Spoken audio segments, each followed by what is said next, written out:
Hello and welcome to my channel. Normally I review new movies, but today I went back in time to see one of the films I missed. As I was cruising through my watch list, I noticed The Batman. As the title suggests, it's a superhero film following the infamous Dark Knight of Gotham City. In this film, we follow Bruce Wayne, aka Batman, on an investigation involving the deaths of several prominent members of Gotham's elite. It starts with the death of the mayor and spirals out from there. Batman, with the help of James Gordon, sets out to find those responsible and bring them to justice. His journey brings him into the underbelly of Gotham and forces him to confront difficult truths about his past. The story was written by Matt Reeves and Peter Craig and is based on characters owned by DC Comics. Matt Reeves also directed the film, which stars Robert Pattinson as Bruce Wayne, Zoe Kravitz as Selina Kyle, Jeffrey Wright as Lieutenant Gordon, and Paul Dano as the Riddler. Bruce Wayne is a billionaire orphan. His parents were murdered when he was young, and hoping to make a difference in the world, he grew up to be a vigilante.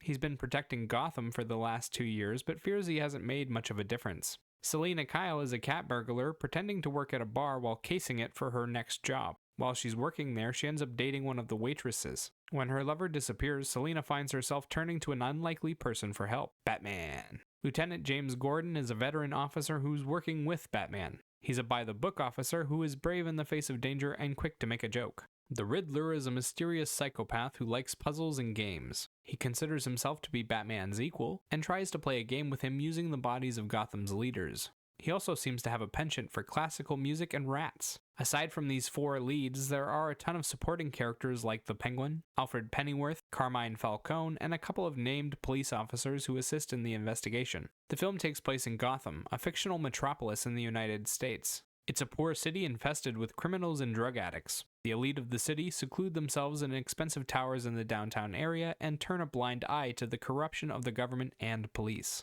The journey involves Batman and Gordon going on a dramatic and grim investigation of several high-profile murders. They spend time interrogating various criminals, solving a few riddles left at the scenes, and trying to catch up to the newly minted Riddler. There is a ton of action along the way in the form of fight scenes, hostage negotiations, car chases, and several terrorist attacks on the city's infrastructure. It's a dark and gritty setting that turns this Batman tale into a crime drama. The journey is supported by a plethora of songs ranging from scored instrumentals to famous pop songs. The soundtrack creates a dark and seedy atmosphere for the underbelly of Gotham while also supporting every inch of the emotional journey to make it feel like an epic saga. The film also has a theme song that it uses to announce Batman's presence when he's fully geared up. It plays repeatedly throughout the film, but often it's mixed into the other music to create a new variation with a different feeling. Alright, I really enjoyed this film. The story was a bit overly complex, but it has a lot of great themes in it and a ton of amazing moments. I liked this version of Batman and thought he felt a lot more like the comics than any of the others have.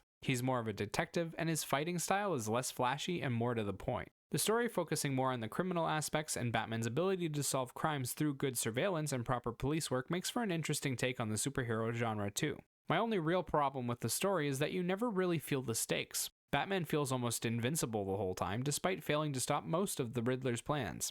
Even in the end, it doesn't feel like the Riddler has really done anything permanent because they never quite focus on the cost. Cast-wise, the film features many solid performances across the board, and a few especially great moments from Andy Serkis, Robert Pattinson, and Colin Farrell. Andy Serkis as Alfred plays the stand-in father of Bruce Wayne. Serkis manages to nail that mentor vibe while also showing off impressive emotional work, both emotive and explicit. You can clearly see that Alfred cares for Bruce through his expressions, and the scene of him defending Thomas Wayne's legacy is especially moving. Robert Pattinson's Batman is a little bit more restrained emotionally throughout the movie than some of the Batmen. He's secluded, a little more obsessive, and spends a lot more time brooding, but it just makes it that much better when he finally loses it and goes through an outburst. As Bruce Wayne loses control of the situation and allows things to get personal, we see a side of him that almost seems too human, too vulnerable, bubbling over with raw anger and passion while filling with doubt. This is a Batman coming to a turning point in his life, and Pattinson nails that. Colin Farrell doesn't get as much screen time as the other two and plays a minor character in terms of the story.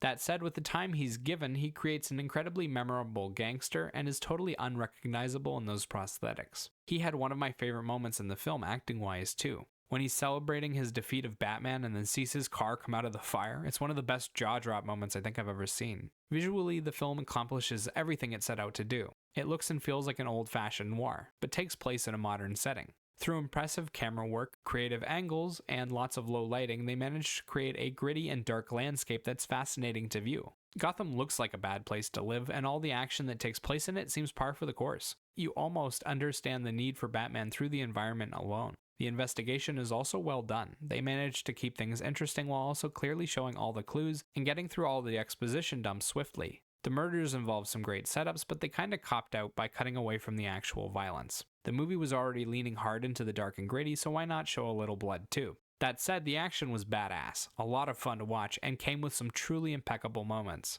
My favorites were the car chase and the fight in the dark that's lit by gunfire. Sound-wise, the film makes fantastic use of its music. The scored instrumentals amplify the emotions in the film tenfold and add an absolute metric ton of flavor to the environment. The theme song was also used to great effect and made Batman feel like Darth Vader whenever he showed up, an unstoppable force that was just going to ruin everyone's day. There were a couple of moments where the dialogue was blocked out by the music, such as in the club or during some of the Riddler's attacks on the city. It was a little hard to hear during those moments, but during the rest of the film, the mixing was fairly decent. Overall, The Batman is a well-made film. It tells a somewhat convoluted story, but if you're into action films with a noir setting, this one takes the cake. It's got wonderful visuals, great acting, a solid soundtrack, and a decent story. As for a rating, I'd give this film a 7 out of 10. Remember, these are just my thoughts on the film. Let me know what you think in the comments below. Bye-bye.